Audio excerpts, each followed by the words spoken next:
What's going on, you guys? Welcome on back to the channel. Now, with chapter 17 of Two Blue Vortex officially behind us, I think now's the time to look towards the future and talk about what's going to happen next in the story. So, after reading chapter 17, we see that Boruto and Kawaki, they're being set up to have increased stakes in the story again. We got Boruto essentially confronting Koji about what are the chances that somebody he cares about is going to die in the sand. And then we got stuff going on with Kawaki where he's confronting Amado to get his limiters taken off.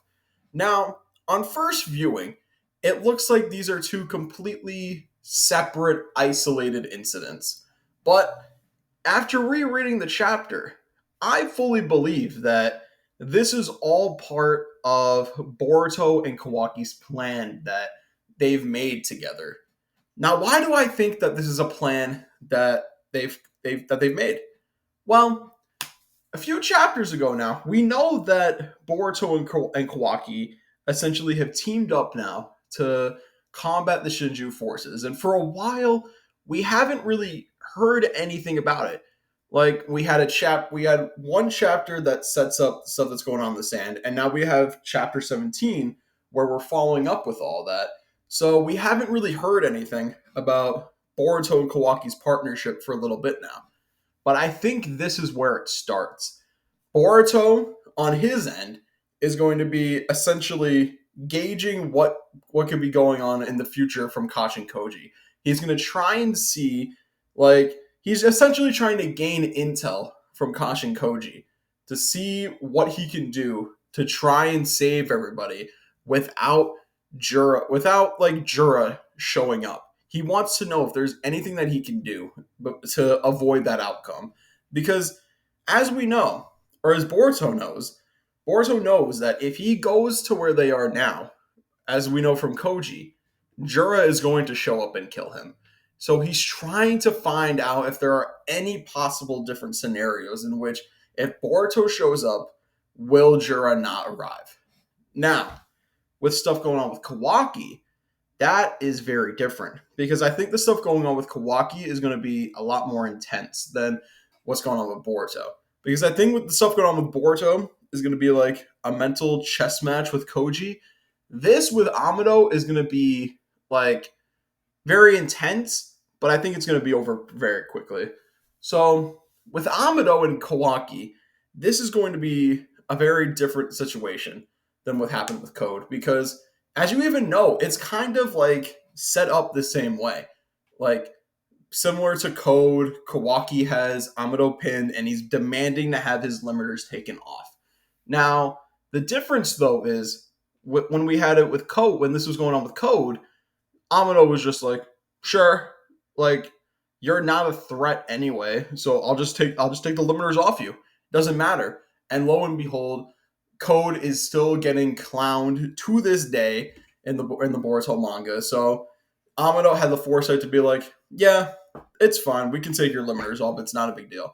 But with Kawaki, it's a completely different story because the whole reason that these limiters are on Kawaki right now is so that Amado has leverage on him in order to control him. If he takes these limiters off, he has nothing and he can't get it, and he can't get a Kebi back. So Amado's probably going to try to find a way to plead with Kawaki in order to keep the limiters on him. He's going to try to find a way to like mentally manipulate him, maybe bring something up about Naruto. Like he's going to try to pull out all the stops. He's probably going to bring up omnipotence and all that and threaten Kawaki with omnipotence if he gets his limiters taken off. So it's essentially going to be Amado fighting for Akebi's life, or fighting for Akebi in her memory. Like, that's essentially what this is all going to be. So, obviously, I think Kawaki is going to get his limiters off. Like, there's no doubt in my mind that he gets them off because, as you know, we have the flash forward scene later on in the story where they fight, where Boruto and Kawaki are fighting. So, Kawaki is definitely going to get the limiters off. But what happens when he gets his limiters off? What happens at that point?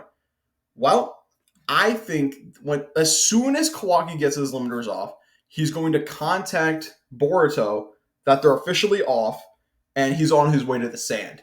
And then that's Boruto's move to essentially leave Kashin Koji and go team up with Kawaki, who's en route now to the sand. And that's when they can go and essentially take down Mitsuri and Ryu. Like, I personally, if they do it like that, I think that would be genius because I haven't really cared for this section of Two Blue Vortex. I just don't really care about like the Shinju and all that. Like, because a lot of this about the Shinju, I feel like we've already known in some way, shape, or form with how they're not fully developed yet. I feel like we already have known that. It's been explained to us. So that's why I didn't really care about that aspect of the chapter. But if we now have it where Kawaki and Boruto have essentially teamed up and are doing their own covert like ops to like for Boruto to get information from Koji and Kawaki to get his limiters taken off. And after that, they meet up, converge, and then they go take out the Shinju. I think that would be really cool. I think that would be like a really cool like twist that I didn't really see coming at first, but upon rereading the chapter, I think it like sets it up perfectly for them to do something like that because we know that they've essentially teamed up, but we haven't heard anything about it. This is the perfect way to bring the team up full circle. And honestly, man, I cannot wait now to see what happens in chapter 18 because we got the stuff going on with Boruto, we got the stuff going on with Kawaki. How are the two going to converge? How are the two going to converge into like one cohesive storyline where everything comes together? And I think that's going to happen in chapter 18. It might be chapter 19. I could see this taking a little bit, but the pieces are there. And I'm looking forward to see what goes on in the next chapter. But I think that's going to do it for me. Let me know what you guys think. Do you guys think that this has the potential to be the Boruto and Kawaki team up that we've been waiting to see for so long, where Boruto is essentially gaining intel from Koji and Kawaki is getting his limiters off? Or do you guys think it's something completely different? These are two completely isolated incidences and they're not even like teamed up like that yet. Let me know what you guys think. Like, comment, subscribe, and as always, I'm going to talk to you guys next time. Bye.